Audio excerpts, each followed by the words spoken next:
Boston Rising is an anti-poverty fund whose mission is to end the cycle of poverty in Boston once and for all by mobilizing resources and investing for huge impact. I'm Johnson for Comcast Newsmakers at Suffolk University's downtown Boston studio. Tiziana Dearing, CEO of Boston Rising, will describe the work of this innovative fund. Welcome, Tiziana. Thanks for having me. Now, people are hearing Boston Rising for potentially the first time, so how is Boston Rising's approach different from the conventional way of confronting poverty? Well, I think it began with a lead investor who spent with a team almost 2.5 years really understanding the complexities of poverty and figuring out how you get it down to a simple focus. That often isn't done. Beyond that, that simple focus is putting choice and control back in the hands of people who are experiencing poverty, letting them do what they need to rise out of it. Okay.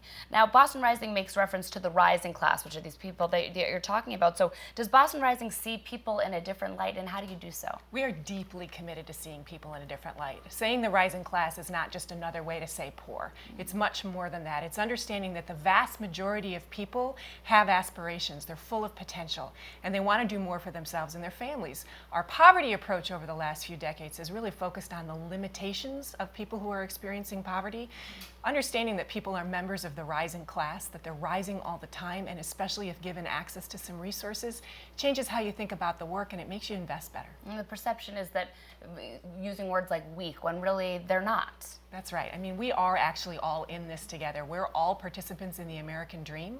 And when we understand that people who are experiencing poverty are participants in that same dream, it really does change the game. Now, why has Boston Rising identified 3 specific investment areas of jobs, education, and social connections? Why are these the focus? You know, all that lead-in work helped us to really understand that there's actually a very straightforward thing that happens when people improve their lot in life. Basically, you have an education that gives you a shot at a job. Then you get access to a job, right?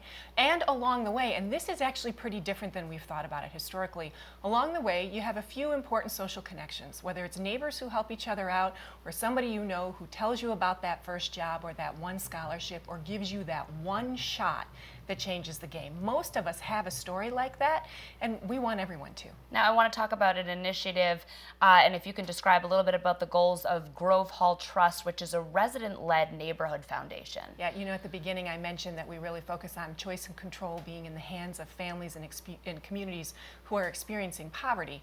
Our first place-focused, or our first neighborhood that we're working with is the Grove Hall neighborhood.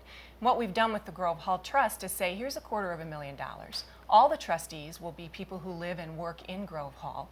You make the decisions. You're closest to the problems. You're closest to what you think are the greatest solutions.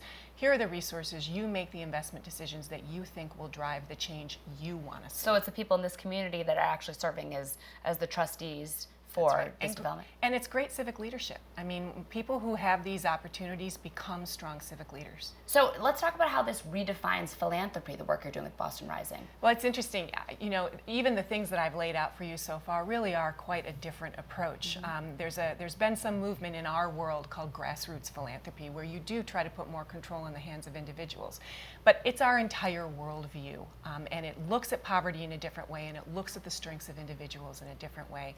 And we hope that with success, we will begin to change the game for all of philanthropy. All right, so now I want to talk a little bit about how, looking down the road, how are you going to measure success? Well, obviously there's a complex set of measures, right? It's a complex problem. But if I could pick one thing, I'd focus on you have to ask people whose lives you're trying to support how they think you're doing. And that's actually, again, a pretty different approach. Now, and what has their reaction been? The folks at Grove Hall, or, you know, just in general, how has the perception been? Well, we spent a lot of time building trust. And I think there was some reasonable wariness at the beginning, but if you stay committed and you build trust, people will trust you over time. Wonderful. Well, Tiziana, thank you so much for being here, and good luck. Thanks so much for having me. And thank you for watching Comcast Newsmakers. I'm Johnson.